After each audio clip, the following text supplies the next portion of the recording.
नमस्कार दोस्तों, स्वागत है आपका A to Z स्टोरीज अद्भुत ऑफिशियल पर। साधु संत फकीर गुरु रहबरों की सदा ही जय जयकार। प्यारे बंधुओं, राजा सिंधा सिंह बड़े समझदार राजा थे। उनका जीवन न्याय करने में ही समाप्त हुआ था। लेकिन अब रानी श्रीयल की जो माता थी, रानी सिरोंजा जो थे, अब उनको तो ये बात याद आ गई थी कि जलंधर नाथ जी ने वचन किया था, गुरु गोरखनाथ जी ने वचन किया था, तो अब वचन टल नहीं सकता। लेकिन जो राजा सिंधा सिंह थे, उन्होंने कह दिया था कि मैं बागड़ प्रांत में अपनी बेटी की शादी नहीं करूंगा। अब राजा सिंधा सिंह बड़े ही समझदार राजा थे। उनका जीवन न्याय करने में ही समाप्त हुआ था। वे दूर से शक्ल देखकर ही अपराधी और निरपराधी को पल भर में ही पहचान जाते थे। वे उड़ती चिड़िया को भी दूर से भांप लेते थे। जब उनकी रानी सिरोंजा पान का बहाना बना राजा सिंधा सिंह के सामने से हट गई, तभी अपनी पत्नी के मुख पर उदास और चिंता की रेखाएं साफ साफ दिखाई दे गई। उनके मन को निश्चय हो गया कि आज महारानी किसी गहरे सदमे के कारण बहुत दुखी है।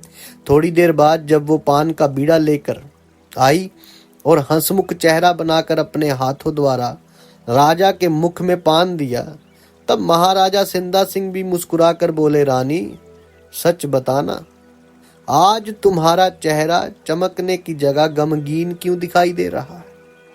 रानी जी, जब हमारे परिवार पर योगी जलंधर नाथ महाराज की दया का हाथ है, तो तुम्हें चिंता करने की क्या कारण है? मैं तुम्हारे मुख पर उदासी देखकर बहुत ही हैरान हूं। तुम अपने सुस्त होने का कारण शीघ्र मुझे बताओ। अपने प्रीतम के मुख के मधुर बोल सुनकर रानी सिरोंजा धीरज धरकर बोली कि हे प्राणाधार, मेरे धीरज का बांध टूट गया है। मुख की वाणी सूख गई है। मुझे कुछ भी दिखाई नहीं देता है। इतना कहकर राजा सिंधा सिंह के सीने पर अपना सिर रखकर सिसक सिसक कर रो पड़ी। रानी की हालत देखकर राजा सिंधा सिंह के नैन भी गीले हो गए। वो बोली, रानी जी, आपको अधीर देखकर मेरे धीरज का बांध टूट गया है। अपने सीने पर से रानी सिरोंजा का सिर उठाकर बालों को अपने हाथों द्वारा सहलाकर अपने को संभाल कर उदास मुख से बोली, रानी, जब तक अपनी विपत कहानी अपने मुख से बयान नहीं करोगी, तब तक वे किस प्रकार जानी जा सकती है? तुम्हारा दुख किस प्रकार दूर किया जा सकता है? अपने प्राण वल्लभ के मुख से प्यार भरी बात सुन रानी सिरोंजा का रोम रोम खुशी से भर गया। वे मन ही मन प्रसन्न हो अपनी आंखें पोंछ हंसमुख चेहरा बना राजा सिंधा से हाथ जोड़कर बोली कि हे प्राणनाथ, मेरे हृदयेश्वर, माता पिता को सबसे अधिक दुख अपनी बिन ब्याही बेटी के कारण ही उठाना पड़ता है। हमारी राजकुमारी श्रीयल अब बड़ी हो गई है।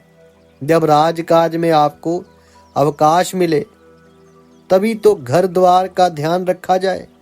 मेरी राय में आप नाई ब्राह्मण को भेजकर अपनी बेटी श्रीयल के अनुरूपम अच्छा घर वर देखकर किसी बड़े राजा के राजकुमार को टीका भिजवाने की कृपा करें। लड़की तो पराया धन है। हम लोग इस पराये धन की कब तक संभाल सुधार करेंगे? इसे आपको किसी दिन तो पराये घर भेजना ही पड़ेगा। जगत रीत करनी कितनी जरूरी होती है, इसे आपने अब तक क्यों नहीं सोचा? तब राजकुमारी श्रीयल की हम उम्र सभी सखी सहेलियां अपना ब्याह करवाकर अपनी ससुराल चली गई हैं।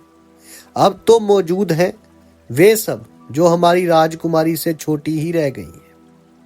अब रानी सिरोंजा की बात सुनकर राजा सिंधा सिंह खूब जोर से खिलखिलाकर हंस पड़े। मुस्कुराकर अपनी रानी के सिर पर हाथ फेर कर बोले, रानी साहिबा, मैं तो आपके चरित्र को देखकर इतना अधिक घबरा गया था कि हमारे राजमहल के ऊपर बादल फट गए, या बिजली गिर गई, या कोई आसमानी कहर हमारी महारानी के सिर पर टूट पड़ा है। मैं हैरान हूं कि राजा सिंधा सिंह की महारानी होकर ये सब पागलपन क्यों किया? तुम्हारी मत किसने मार दी? तुम्हारी अकल पर पत्थर किस प्रकार पड़ गए? श्रीमती जी, हमारे कोई दर्जन 2 दर्जन बालक बच्चे तो हैं ही नहीं जो व्यर्थ ही चिंता करें। सिर्फ अकेली राजकुमारी श्रीयल ही है। वे हमारे घर का उजाला है। हमारी ढलती उम्र में महायोगी जलंधर नाथ की दया का फल है। सच जानो, मुझे तो अपनी आंखों से ओझल हो जाने पर अपने प्राण निकलते नजर आते हैं। तुम कैसी माँ हो जो पत्थर की छाती करके उसे घर से बाहर भेजने पर तुली हो। अब तुम हर प्रकार की चिंता अपने दिल से दूर कर दो। मैं शीघ्र ही अपनी बेटी के जोड़ का दामाद तलाश करवा कर उसके संग अपनी राजकुमारी का ब्याह रचाकर उसे घर जमाई बनाकर अपने घर रखूंगा। मुझे भी वे आनंद सुख भोग कर प्रसन्न मन से राजकाज में सहयोग देगा। हम लोगों के स्वर्ग गमन के पश्चात इतने बड़े राज का राजेश्वर कहलाएगा। अब राजा सिंधा सिंह को मन के लड्डू फोड़ता देखकर रानी सिरोंजा राजा सिंधा सिंह की बात सुनकर बोली, महाराज, आपने मेरी सारी बातों को थोथी समझकर जरा भी ध्यान नहीं दिया। मेरी बातों को त्रिया चरित्र कहकर कतई ध्यान नहीं दिया। बहुत सी बातें इस दुनिया में ऐसी हो जाती हैं जिनका भेद नारियां अपने पुरुषों को ना बताकर अपने मन में रखने में ही अपने परिवार का भला समझती हैं। मैं आपके घर का सारा भेद बताकर आपको दुखी करना नहीं चाहती। अगर आपको मुझसे रत्ती भर भी प्यार है तो तुरंत ही नाई ब्राह्मण को बुलाकर अपनी बेटी के ब्याह का टीका आज ही भेज दो, जिससे वे लोग देश विदेश में घूम घाम कर राज दुलारी के अनुरूप गुणी वर की तलाश करें और अनुकूल वर देखकर टीका चढ़ाएं। अब महाराजा सिंधा सिंह ने अपनी हृदयेश्वरी रानी सिरोंजा की बात ध्यानपूर्वक सुनी। सब सोच विचार करके उसके दुखी दिल को और ज्यादा दुखी करना मुनासिब नहीं समझा। रात भर इसी उलझन में उलझ कर वे सुख की नींद सो नहीं पाए। सुबह तड़के ही ब्रह्म मुहूर्त में अपनी शैया त्याग नित्य कर्म से फारिग हो परम पिता परमात्मा का स्मरण कर गुरु जलंधर नाथ योगी को मनाया। इसके पश्चात अपनी प्रमुख बांदी रुकमदे को हुक्म दे नाई पुरोहित को बुलवाने के लिए रवाना किया। अपने राजेश्वर की आज्ञा से बांदी रुकमदे अपने सिंगार पटार कर नैनों में सुरमा लगा, अपने बाल संवार माथे पर चमकदार बिंदी लगा, छम छम करती हुई नाई पुरोहित को बुलाने उनके घरों पर जा पहुंची। अब बांदी रुकमदे की पायल की झंकार सुनकर नाई पुरोहित दोनों ही सुबह सुबह उसके आने का कारण न समझ सके। सोचने लगे, ये बिल्ली के समान आंख वाली चूहों की मौसी क्या खुशखबरी लेकर यहाँ आई है। दासी रुकमदे का स्वरूप देखकर नाई बोला, हे श्रीमती रुकमदे देवी, पुरोहित जी पूछ रहे हैं कि सुबह सुबह के सुहावने मौसम में आपका क्या संदेशा लेकर आई हैं।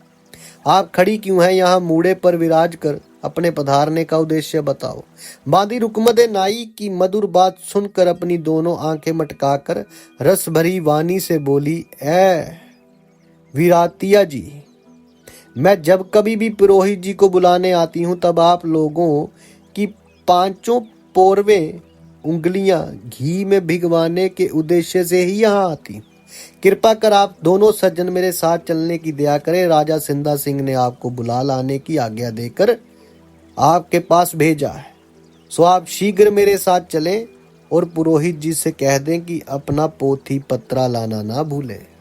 बांदी रुकमदे की बात सुन नाई ब्राह्मण फूलकर कुप्पा हो गए। उन्हें अपने दिन फिरते दिखाई दिए। पंडित जी चटपट नए कपड़े पहनकर और अपना पोथी पत्रा बगल में दबाकर राम नामी दुपट्टा ओढ़ प्रभु का गुण गाते हुए बांदी रुकमदे के साथ चल पड़े। आगे आगे बांदी अपने पैरों की पायल बजाती हुई चल रही थी और पीछे पीछे राधा कृष्ण की जय करते हुए नाई पुरोहित चल रहे थे। 5-7 मिनट में ही तीनों राजमहल में जा पहुंचे। उन्हें यह भी पता ना पड़ा कि हम इतनी जल्दी किस प्रकार आ गए। बांदी तो रानी सिरोंजा का श्रृंगार करने जनाने महल में चली गई। नाई ने महाराजा सिंधा सिंह को अपना मस्तक झुकाकर नमस्कार किया। राजा सिंधा सिंह ने पुरोहित जी को अपने सामने खड़ा देखकर उनके चरण छूकर उन्हें आसन पर अपने पास बिठा लिया। नाई को मूड़े पर बैठने का आदेश दिया। नाई के मूड़े पर बैठ जाने के उपरांत राजा सिंधा सिंह पुरोहित जी से हाथ जोड़कर बोले, गुरुदेव, अब आपकी राजकुमारी श्रीयल विवाह के योग्य हो गई है, इसलिए अपना पोथी पत्र विचार पूर्वक देख, लगन मुहूर्त छांट, कन्या की जन्म कुंडली पर विचार करो। सही मुहूर्त निकाल आप दोनों जने टीके का सामान लेकर शुभ घड़ी शुभ पल में यहाँ से गमन करो। देश विदेश घूम घूम कर किसी वीर बहादुर गुणवान राजा के रूपवान होनहार राजकुमार को राजकुमारी का टीका चढ़ाओ, जिससे हम लोग अपनी कन्या के कन्यादान से निश्चित हो। जिसका ये धन है उसको उसके हाथों सौंपकर सुख की नींद सोया करे। अब सज्जनों, ये हुक्म राजा सिंधा सिंह जी ने नाई और पुरोहित को दे दिया कि ढूंढो भाई। और यहाँ एक चीज याद रखना कि सनातन में कुंडली बनाने का जो है, कुंडली मिलाने का जो है वो रस्म है। जन्म कुंडली की बहुत बड़ी महत्वता है। तो यहाँ पर आगे क्या होता है वो आपसे साझा करेंगे अगली वीडियो में। तब तक के लिए आप सबका धन्यवाद। आप सबके भीतर बसे उस परमात्मा को मेरा प्रणाम। साधु संत फकीर गुरु रहबरों की सदा ही जय जयकार।